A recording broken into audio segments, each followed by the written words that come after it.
যে নিপুণকে স্থায়ীভাবে বহিষ্কার করা হয়েছে।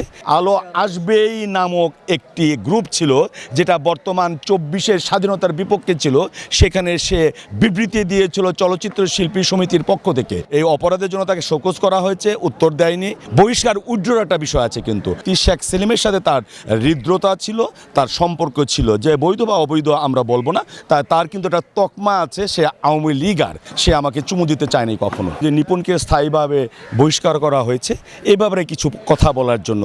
কি কাজে তাকে বহিষ্কার করা হয়েছে? আজকে বহিষ্কারের বিষয়টা বলি, নিপুণকে বহিষ্কার করার কথাটা বলি আমি, যে বহিষ্কার মানে দেশ চলে সংবিধান অনুযায়ী, আর বিভিন্ন সংগঠন চলে তার গঠনতন্ত্র অনুযায়ী। গঠনতন্ত্রে বহিষ্কারের বিষয় আছে, স্থায়ী বহিষ্কার, সাময়িক বহিষ্কার করার বিষয় আছে, এবং এখানে বলা আছে নিপুণ যে কাজটি করেছে সে কাজটি হলো বর্তমান প্রচলিত আইনে একটা অপরাধ, শাস্তিযোগ্য অপরাধ, দণ্ডবিধির অপরাধ। সে শিল্পী সমিতির তখন নির্বাচিত বা সিলেক্টেড কোনো সাধারণ সম্পাদক নয়, তিনি সেই প্যাড ব্যবহার করে আলো আসবেই নামক একটি গ্রুপ ছিল যেটা বর্তমান ২৪-এর স্বাধীনতার বিপক্ষে ছিল, সেখানে সে বিবৃতি দিয়েছিল চলচ্চিত্র শিল্পী সমিতির পক্ষ থেকে। একমাত্র সভাপতি সেক্রেটারি বিবৃতি দিতে পারে, তাছাড়া কেউ বিবৃতি দিতে পারে না।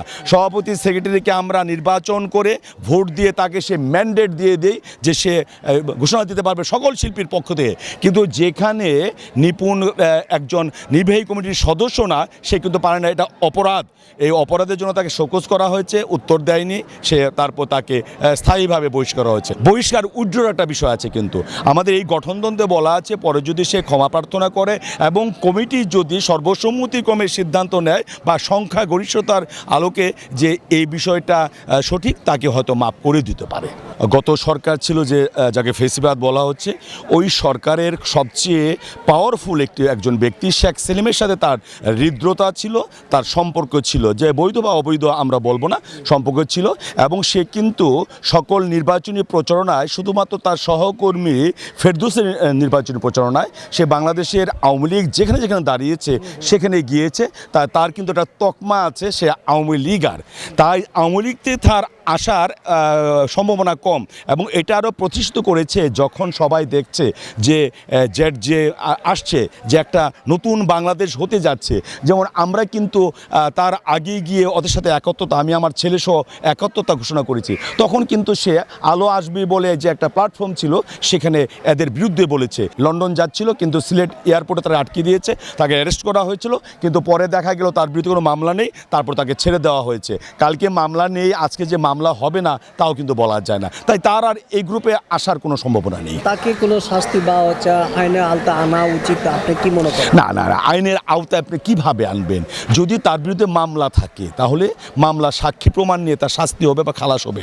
আপনি তো বাংলাদেশের সংবিধানে বা বাংলাদেশের প্রচলিত যতগুলি আইনে আছে সেখানে বলা আছে মামলা ছাড়া কাউকে কোনো শাস্তি দেওয়া যাবে না, তার প্রমাণ হতে হবে। তার বিরুদ্ধে কোনো মামলা হয়নি। এখন যদি শিল্পী সমিতি মামলা করে বা অন্য কেউ মামলা করে তাহলে সে আইনের আওতায় আসবে। আমার মিডিয়াতে একটা ক্লিন ইমেজ ছিল এবং সবাই আমাকে ভালো জানতেন যে আমার বদ কোনো অভ্যাস ছিল না, কোনো দিক দিয়ে নেই। কিন্তু নিপুণ এমন একটি নির্বাচনে হেরে গিয়ে সকল ক্ষেত্রে উল্টাপাল্টা কথা বলে, কিন্তু এইভাবে চরিত্র নিয়ে কথা বলবে ভাবিনি। কিন্তু পরবর্তী আল্লাহ রাব্বুল আলামিন তিনি প্রকাশ করে দিয়েছেন, তিনি প্রতিষ্ঠা করে দিয়েছেন যে নিপুণ যেটা বলেছেন না মিথ্যা। নিপুণ নিজের কথায় নিজের মুখ দিয়ে বলেছে যে পীরজাদা ভাইয়ের বিরুদ্ধে আমি যে অভিযোগ করেছিলাম সেটা মিথ্যা, আমি আরেকজনের কাছে শুনে এটা বলেছিলাম, সে আমাকে চুমু দিতে চায়নি কখনো। ঘটনাটা কি সে সত্য বলেছিল যে চুমুর বিষয়টা? না, চুমু তখন এত মিডিয়া ছিল, আমি প্রধান নির্বাচন কমিশনার ছিলাম, আর এত ক্যামেরা ছিল, সেখানে যে কোনো কথা কিন্তু রেকর্ড হয়েছে। যেমন যে জায়েদ খান যে টাকা দিচ্ছে চাদর পরেছিল সেটা কিন্তু রেকর্ড ছিল, কিন্তু আমি যে তাকে খারাপ করেছি বা তার সাথে আমি আলাপ করেছি এমন ভিডিও কিন্তু কেউ দেখাতে পারিনি।